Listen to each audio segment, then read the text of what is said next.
Hi guys, hello माझ्या चॅनलवर पुन्हा एकदा आज तुमचे खूप खूप स्वागत करते। तर चला, आज मी दम बिर्याणी बनवणार आहे। तर व्हिडिओ कंटिन्यू करा, पहा मी कशी बनवते दम बिर्याणी।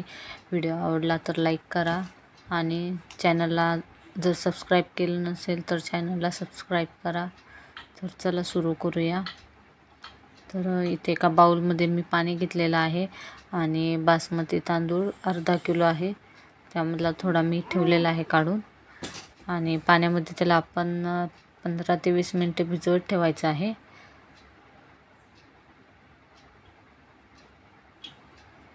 तर त्यावरती झाकण ठेवून मी साईडला ठेवते। इकडे एका कढईमध्ये तेल घालायचं आहे।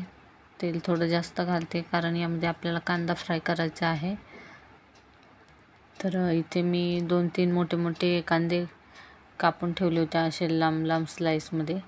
तर हा कांदा आपल्याला चांगला ब्राऊनसर कलर येईपर्यंत, चांगला लाल असा क्रिस्पी छान होईपर्यंत आपल्याला फ्राय करून घ्यायचा आहे तेलामध्ये।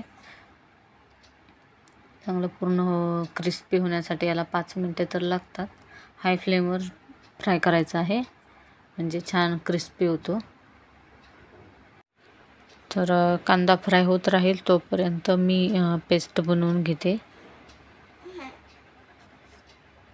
तर इथे पेस्ट बनवण्यासाठी अद्रक, लसूण आणि थोडीशी कोथिंबीर घेतलेली आहे। तर याची थोडंसं पाणी घालून बारीक पेस्ट बनवून घ्यायची आहे। आणि हे बघा, कांद्याला इथे चांगला कलर आलेला आहे आणि कांदा छान इथे फ्राय झालेला आहे। चांगला क्रिस्पी कांदा झालेला आहे। आता थंड झाल्यानंतर खूप छान क्रिस्पी होतो। तर हा सर्व मी एका प्लेटमध्ये काढून घेते आणि हेच तेल नंतर आपल्याला यूज करायसाठी मी ठेवलेलं आहे। तर इथे मी अर्धा किलो चिकन स्वच्छ 3 ते 4 वेळा पाण्यामध्ये स्वच्छ धुवून घेतलेलं आहे आणि त्यामध्ये 2 चमचे मीठ घालते, म्हणजे आपल्या प्रमाणानुसार जेवढं हवं आपल्याला तेवढं घालायचे। अर्धा चमचा हळद घातलेली आहे आणि अद्रक लसूणची जी पेस्ट बनवली होती यामध्ये घालायची आहे। त्यानंतर इथे सुहाना कंपनीचा बिर्याणी मसाला हे 2 पॅकेट मी टाकलेले आहेत, छोटेच असतात, 2 टाकायचे। अर्धा चमचा आपलं लाल काश्मीरी मिर्च पावडर टाकलेला आहे आणि अर्धा चमचा धनिया पावडर, आणखी थोडंसं लाल मिर्च पावडर टाकते मी आणि 1 कटोरी साधारणतः छोटी कटोरी दही घालायचं आहे, म्हणजे आपली चिकनची जी क्वांटिटी आहे त्यानुसार घालायचं आहे। आणि 1 छोटा टोमॅटो आणि भाजून घेतलेला कांदा त्यामध्ये घालायचा आहे। कांदा बघा छान क्रिस्पी झालेला आहे, हाताने कुरकुर असा तो मोडला जातो लगेच। आणि त्यानंतर थोडीशी हिरवी कोथिंबीर कापून घालायची आणि थोडेसे पुदिन्याचे काही पानं घालायचे आहेत। तर हे सर्व घातल्यानंतर पुन्हा ते मसाला सर्व चिकनला छान व्यवस्थित मिक्स करून घ्यायचा आहे सर्व बाजूंनी, म्हणजे छान मॅरिनेशन करून घ्यायचं आहे त्याचं, मसाल्याचं आणि चिकनचं। तर हे बघा, मी सर्व मसाला मस्त असा हाताने मिक्स करून घेतलेला आहे आणि आता इकडे छान गरम, एकदम चांगलं गरम तेल करून त्या गरम तेलाचा तडका आपल्याला त्याला द्यायचा आहे। इथे बघा, हे 2-3 चमचे तेल मी घातलेलं आहे, मोठे चमचे, आणि तेल घातल्यानंतर पुन्हा ते मिक्स करायचे। आणि इकडे एका गॅसवरती मी एका मोठ्या पातेल्यामध्ये पाणी घालत आहे। जवळपास 2 लिटर आपल्याला पाणी घालायचं आहे यामध्ये।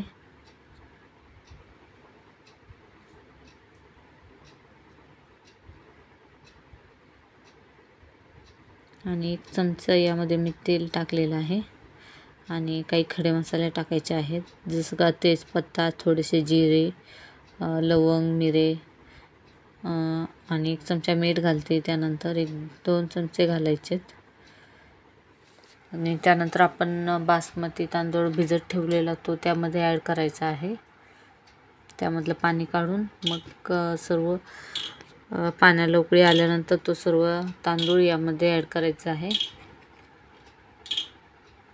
तर इथे मी हाताने न टाकता चमच्यानेच टाकत आहे, कारण खूप जास्त पाणी गरम झालं होतं। तर हा सर्व तांदूळ मी यामध्ये ट्रान्सफर केलेला आहे। तर तोपर्यंत इकडं दुसऱ्या गॅसवरती मी आपण जे चिकनची कढई आहे ती चिकनची कढई आपण गॅसवरती ठेवू आणि गॅसला चालू करते. म्हणजे याला आपल्याला 10 मिनिटे तरी कमी गॅसवरती म्हणजे चांगलं शिजवू द्यायचं आहे चिकनला. इकडे भात शिजत राहील आणि इकडे चिकनलाही थोडं शिजेल चिकन, त्यासाठी इकडे ठेवलेलं आहे. तर हे बघा 10 मिनिटे झालेले आहेत आणि चिकनला छान पाणी सुटलेलं आहे आणि तांदूळही आपला शिजलेला आहे. तर आता सर्व तांदूळ यामध्ये ॲड करायचं आहे.